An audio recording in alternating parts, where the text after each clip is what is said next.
What's up, everybody? This is Q again from Q's Random Rants. I want to go ahead and talk today about a story I saw on TikTok. Make sure you like and subscribe to the YouTube channel, and don't forget to hit that notification button so you can be down with the notification squad. Hey, what's up, everyone? This is Q again. I haven't done a TikTok a drama video in a very long time, and you know what? Something's been coming up on my follow page and my For You page, and you know what? I'm gonna go ahead and talk about it. This video is gonna be extra long, is because the two TikTokers that's involved, they know each other, and it's a controversial thing that's happening with both of them. It's gonna be one video, but it's gonna be like two parts. The first person I'm gonna go ahead and talk about today is Infernum Asylum and his sexual misconduct. And I'm gonna go ahead and play the videos on what's happened from from two different point of views. One from his point of view, and the second is gonna be from the female's point of view, or the hearsay that's been going on. So before I play the clip, I just forgot to mention the other person's name that's actually telling the story. The first part of the story, her name is Ava Leah. You're gonna see it in the Instagram, so go ahead and check the video out, and I'll be right back with the things I'm about to bring up, and I would not be making a video at all if I didn't witness things firsthand, hear multiple firsthand testimonials, and also full-heartedly believe it. And what that thing is that Ian, Infernum Asylum, and Colton Clapdaddy are two people that have very predatory patterns of behavior, and I feel like are a danger to our community.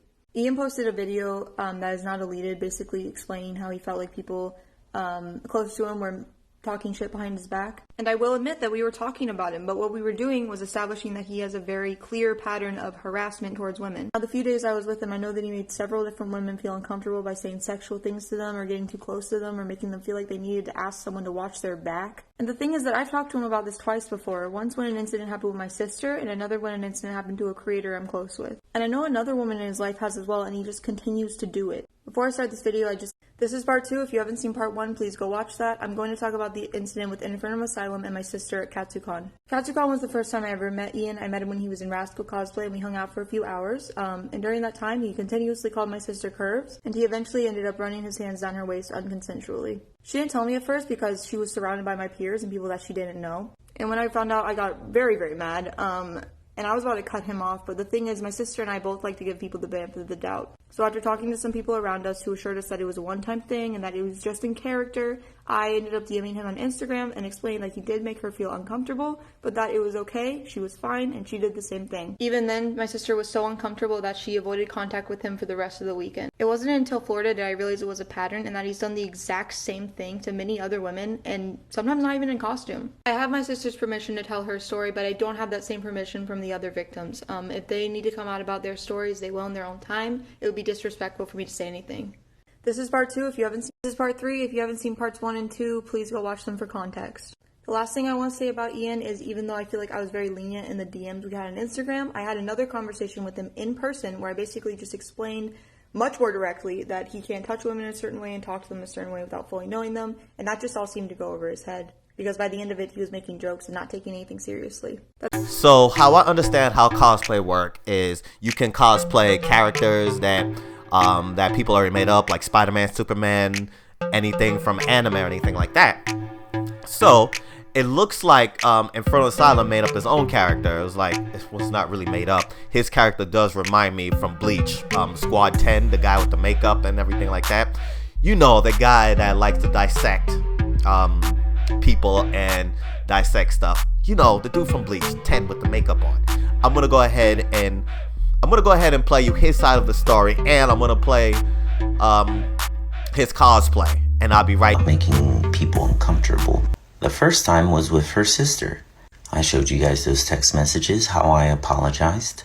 I was establishing that my intent was to be the character, not to excuse my actions because I was the character. That my intent was solely to portray the character, not to make advancements on her sister, not to make her sister uncomfortable, not to be malicious towards her sister. I even showed remorse the day after she addressed me about it, and addressed her about it again, that I am very sorry. I never wanted to make anyone uncomfortable. That is why her sister messaged me "Hey, sorry I wasn't around when you guys met up with Ava. I heard you still feel bad, and if you do, please don't. It's really okay." So after being reassured multiple times that it was okay, I thought they understood that my intent wasn't to be malicious. Now, the second time that Ava addressed me was at a bar, and we were drinking, and I was with friends. So, she was addressing me in a very friendly manner, and, we both had drinks in our hands. So, of course, out of comedic aspect, I was saying that, sometimes I get lost in the character, sometimes Rascal's too much, and those were the type of jokes that I was making. But I thought at that point she had understood that my intent wasn't to be malicious or to make advancements on her sister. Now, Ava said that I was harassing people even after she addressed me at the bar. For that whole weekend, our group was staying at 2 separate Airbnbs, and most of the cosplayers were staying at a separate Airbnb. Ava was staying in the same Airbnb that I had been invited to by one of the people that I was having. And this is the cosplay Rascal that he's been talking about. I'm going to go ahead and play you maybe a 2-second clip of it.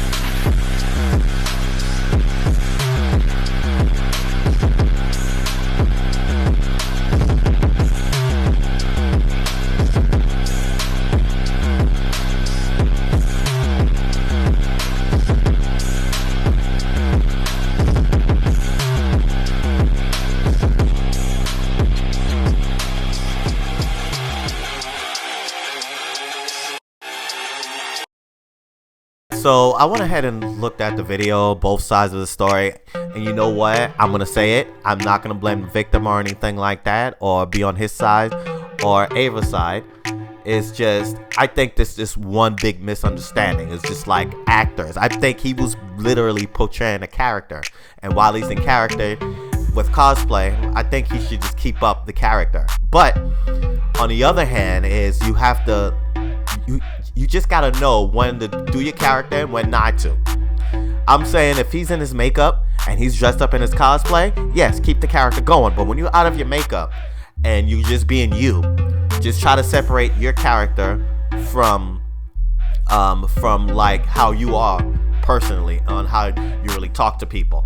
And I'm just thinking that this is just one big misunderstanding, and I don't really think Ava's sister really realized that he's in character and that's how his character acts. So to me, I think this is one big misunderstanding.